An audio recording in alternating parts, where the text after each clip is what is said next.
Okay. This is the ode to the Boston accent, or think you know how to pronounce things in Massachusetts. Think again, bitch. You do not. By me. Um, the reason behind this is that I'm originally from the Southwest, and I moved to Massachusetts apparently 20 years ago, which is a little scary. But ever since I got there, I've been charmed and confused by the things that they do there. So I'm sharing it with you. So, also, I'm not a linguistics expert. I am a person who lives in Massachusetts. And also, this will be the ugliest PowerPoint you've ever seen because I realized I have no skills as I was putting it together. So, we all know the joke. Pakikan Havid Yad. All right. So this is I found this online, but I think it's very funny. So we've got a bia, Khan. This is my father-in-law had the best accent, so it's not corn, it's Khan. And anyway, you hear something, whatever. So the main the main thing that you memorize or that you notice in a Boston accent is called it's a non-rhotic accent, which means that the R disappears. So what's that? Oh, he's Dappa. Yeah, yeah. uh, the non-rhotic example: start, square, and force. Force. No, I can't even say that one right. Anyway, and then linguistics folks are saying that that is actually in decline with younger populations in the Boston area, so that's kind of sad. And then the opposite of that, which is R insertion or the intrusive R, which means you add a R where it doesn't belong. Idea, spar, drawing, tuner. Do you want a tuner sub? Sure. And vowel mergers. So this is a joke between me and my husband because he's from Massachusetts. In a lot of places around the country, Mary, Mary, and Mary sound like the same word. In Massachusetts, they are not. And we had this constant argument where I would say Mary and he would say Mary. And I would say, yeah, it's the same thing. But he's saying two different things. And please don't ever tell somebody Pakistan Havid yet, because you might get punched in the face. So, yes.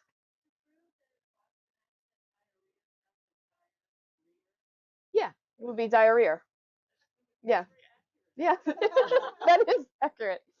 Um, so, very basic history is that we, in 1700s ish in England, the rhotic R was becoming popular in that language. And so the Pilgrims and Puritans and folks came over here to move and brought it with them. And then what happened was everyone else who, once they got here, spread into other parts of the country, and their accents changed and evolved into other things. But the folks along the eastern seaboard that were still getting swaths of boats from England kept that accent. So that's why it's still in certain areas, but not like everyone has the same old English accent because that's where they mostly originally came from. Um, and there's also a couple of different influences on just the Boston area accent from Irish and Italian neighborhoods. And then there's also the Boston Brahmin. So like early turn of the century, like John F. Kennedy was a famous Boston Brahmin. They decided that the Boston accent was like fancy, and they wanted to be fancy men. So they like had private clubs and stuff, and they really like played up their Boston accent. And that actually turned into the Mid-Atlantic accent that people started to adopt for TV and stuff. And then somewhere along the line, it became not fancy, and now it's like the working class accent, and like totally did a flip. So it's kind of cool. So this is a fun quiz. Tell me you're not from Massachusetts. So I want you to guess how you pronounce these town names. This Gloucester, Leicester, yeah, Leicester, Leicester, Air, Air, Billerica. Yeah, you can't say the E. I have a cousin who lives there. That's the only reason I know it. Oh yeah, yeah. I called it Billerica and I got made fun of. Situate, Haverhill,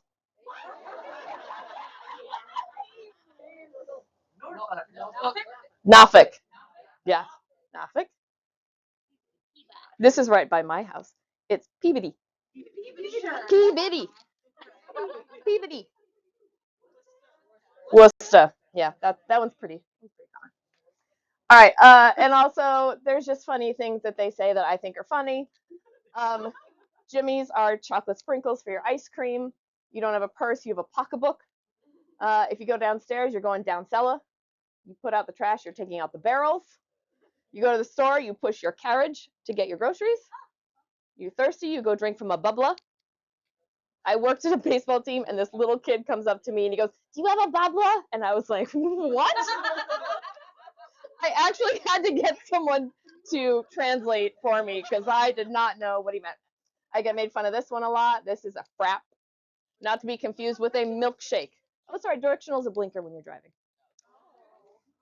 So a frap and a milkshake are two different things, and don't confuse them, and don't ever call it a frappe. You will be just burned. People like to call themselves massholes because I don't know, somehow Massachusetts people are proud of being known as assholes. I don't know. But because of audience interaction, you get Thanks. Okay, this is the last slide, I think.